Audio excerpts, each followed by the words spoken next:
నమస్తే, నేను Maruthi Ram. One voice న్యూస్కు స్వాగతం.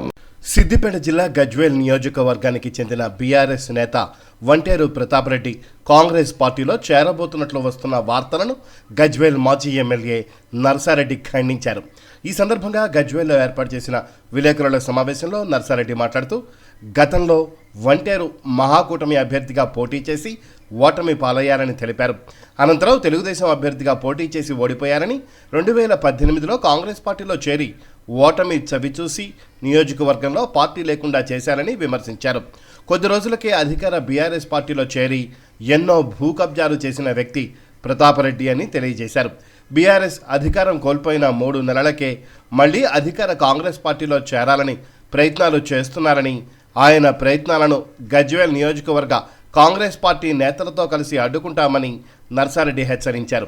ఏ పార్టీ అధికారంలోకి వస్తే ఆ పార్టీ పంచన చేరి భూ కబ్జాలు చేస్తున్న వ్యక్తి ప్రతాపరెడ్డి రాజకీయ జీవితం గజ్వేల్ ప్రజలకు తెలుసని అన్నారు. 3-4 సార్లు పోటీ చేసి ఓటమి పాలైన అభ్యర్థుల ఆస్తులు తరిగిపోతాయి, కానీ ప్రతాపరెడ్డి తన ఆస్తులను కూడబెట్టుకోవడానికి అధికార పార్టీలో చేరడానికి రాష్ట్ర నాయకులతో మంతనాలు చేస్తున్నారని ఆరోపించారు. మెదక్ పార్లమెంటు అభ్యర్థిగా టీఆర్ఎస్ పార్టీ నుండి పోటీ చేస్తున్న మాజీ కలెక్టర్ వెంకట్రామిరెడ్డికి ఓటమి తప్పదని, మల్లన్న సాగర్ కొండపోచమ్మ ప్రాజెక్టు భూ నిర్వాసితులకు చేసిన మోసాన్ని ఆయన వివరించారు. వారం 10 రోజుల నుంచి ఇక్కడున్న నాయకుడు ప్రతాప్ రెడ్డి కాంగ్రెస్కు వచ్చే ప్రయత్నం చేస్తుండు అని వదంతులు వచ్చిండే. కానీ మేము మీ ద్వారా తెలియజేసేది ఏంటంటే, అటువంటి భూ కబ్జాదారుడు అరాచకాలు చేసే ఆ ప్రతాప్ రెడ్డి మా కాంగ్రెస్ పార్టీకి అవసరం లేదు. ఎందుకంటే మీరు చూస్తుండ్రి, 40 ఏళ్ళ కింద ప్రతాప్ రెడ్డి ఏముండే, దౌలాపూర్ నుంచి పాలు కొట్టుకుంటా జగదేవ్పూర్కి పోతుండే. మరి ఇవాళ ఒక సర్పంచ్గా పోటీ చేస్తేనే ఎకరం 2 ఎకరాలు అమ్ముకునే కాలం ఇది. అసలు ఆయన 3 సార్లు ఎమ్మెల్యే పోటీ చేసి కూడా ఎన్ని ఆస్తులు సంపాదించుడు, ఏ విధంగా ఆస్తులు వచ్చినాయి ప్రజలందరూ కూడా గమనించాలి. మరి ఇటువంటి వ్యక్తి నిన్న కూడా మా రేవంత్ అన్నను కాంగ్రెస్ పార్టీని అనరాని మాటలు అంటుడు. ఆయన ఏ పార్టీకి పోతే ఆ పార్టీ భూస్థాపం అయిపోయింది. 2009లో టీడీపీ నుంచి పోటీ చేసిండు, అప్పుడు ఉమ్మడి అభ్యర్థిగా. ఆ ఉమ్మడి పార్టీలే లేకుండా అయిపోయినాయి. తర్వాత 14లో టీడీపీ నుంచి పోటీ చేసిండు, టీడీపీ భూస్థాపితం అయిపోయింది. మళ్ళా 18లో కాంగ్రెస్ పార్టీకి వచ్చి కాంగ్రెస్ పార్టీ నుంచి పోటీ చేసి కాంగ్రెస్ పార్టీ అధికారం రాకుండా చేసిండు. మళ్ళా ఈసారి టీఆర్ఎస్కు పోయిండు, టీఆర్ఎస్ అడ్రస్ లేకుండా భూస్థాపితం అయిపోయింది. అటువంటి వ్యక్తి కాంగ్రెస్ పార్టీకి మళ్ళీ రావాలనే ప్రయత్నం చేస్తుండు. మీ అటువంటి వ్యక్తి రావద్దని మీ ద్వారా తెలియజేసుకుంటూ, ఎందుకంటే మీరు అందరు గమనించాలి, ఈ ప్రతాప్ రెడ్డి భూ కబ్జాలు ఎక్కడెక్కడ చేసిండంటే, గౌడెల్లీలో ఎగ్జాంపుల్ తీసుకోరు. ఆయన 2018 ఎలక్షన్స్లో ఓడిపోగానే అండర్ వాల్యూ వేసి రిజిస్ట్రేషన్ చేసుకుంటూ 6 ఎకరాలు 8 ఎకరాలు. అదేవిధంగా ప్రజ్ఞాపూర్లో కూడా ఎవరికైతే భూములు అమ్మిండో మళ్ళా వాళ్ళందరి దగ్గర రిటర్న్ తీసుకుండు.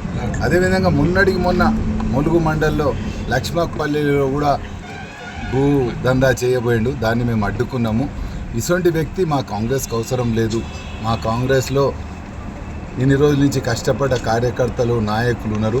వీళ్ళందరి ద్వారానే మేము గజ్వేల్లో మా పార్టీ అభివృద్ధి చేస్తాం. మీరు చూస్తుర్రు, మేము ఇవాళ ఎలక్షన్ రెడ్డి గారు కానీ భూమిరెడ్డి కానీ వాళ్ళ ఇళ్ళకి పోయి, ఎందుకంటే వాళ్ళు తెలంగాణ గురించి పోరాడిర్రు, వాళ్ళందరినీ కూడా కాంగ్రెస్లోకి ఆహ్వానిస్తాం. వాళ్ళు మంచి నాయకులు కాబట్టి. కానీ ఈయన ప్రతాప్ రెడ్డి ఎంబడి ఉండే చిల్లర నాయకులను మా పార్టీలకు రావద్దు. మీరు చేసిన భూదందాలన్నీ కూడా మళ్ళీ కాంగ్రెస్ పార్టీ ద్వారా మళ్ళీ దందా చేయాలనే ఆలోచనతోనే నువ్వు కాంగ్రెస్ పార్టీకి వచ్చే ప్రయత్నం చేస్తున్నావు. కానీ కాంగ్రెస్ పార్టీ మీద ప్రేమను, కాంగ్రెస్ పార్టీ బలోపేతం చేయాలన్న ఆలోచన కాదు. ఎందుకంటే నువ్వు అర్థం చేసుకో, ఒక 3 నెలలు కాలే మేము వచ్చి, ఒక 3 నెలల్లోనే నీ దందాలు నడుస్తలేవని కాంగ్రెస్కి వచ్చి మళ్ళీ దందాలు చేసే ప్రయత్నం చేస్తున్నావు. అందుకోసమే నీకు లేక కేసీఆర్ గారు మన ఎమ్మెల్యే ఒక ఫారెస్ట్ డెవలప్మెంట్ కార్పొరేషన్ చైర్మన్ ఇచ్చిండు. ఆయన చనిపోయేదాకానన్నా ఆయనకు సేవ చేసి ఆయన దగ్గరనే ఉండి ఆ పార్టీకి సేవ చేయాలని మేము మీ ద్వారా కోరుకుంటూ, ఆయన వచ్చినా కానీ ఆయనను వ్యతిరేకిస్తాము. ఆయనను పార్టీలకు రానియకుండా ప్రతి ఒక్క అడుగులు అడ్డుకునే ప్రయత్నం కూడా మేము చేస్తామని మీ ద్వారా తెలియజేసుకుంటున్నాం. ప్రకటించిండ్రు ఎవరు, మన వెంకట్రామరెడ్డిగా కలెక్టర్, మాజీ కలెక్టర్. కానీ మీరు అందరు గమనించాలి, ఇక్కడ కొండపోచమ్మ కానీ మల్లన్న సాగర్ కానీ ఈయన పుణ్యంలోనే అవి అయినాయి. అంటే అక్కడ రైతులు అందరినీ అప్పుడు ఆయన కలెక్టర్గా ఉండి నమ్మించి మోసం చేసిన ఎవరు అంటే వెంకట్రామరెడ్డి. ఎందుకంటే రైతులందరినీ కూడా నీకు ఈ ప్యాకేజ్ ఇస్తా, నీకు ఆ ఇల్లు ఇస్తా, నీకు ఇన్ని పైసలు ఇస్తా, వాళ్ళందరిని నమ్మించి వాళ్ళ గోస వాళ్ళ ఉసురు కూడా ఇవాళ వెంకట్రామరెడ్డికి కలుగుతుంది. రైతులందరినీ కూడా కొడుతున్నాం, ఈ ముంపు గ్రామం వాళ్ళని కూడా. ఎందుకంటే మీకు దేవుడు ఒక మంచి అవకాశం ఇచ్చిండు.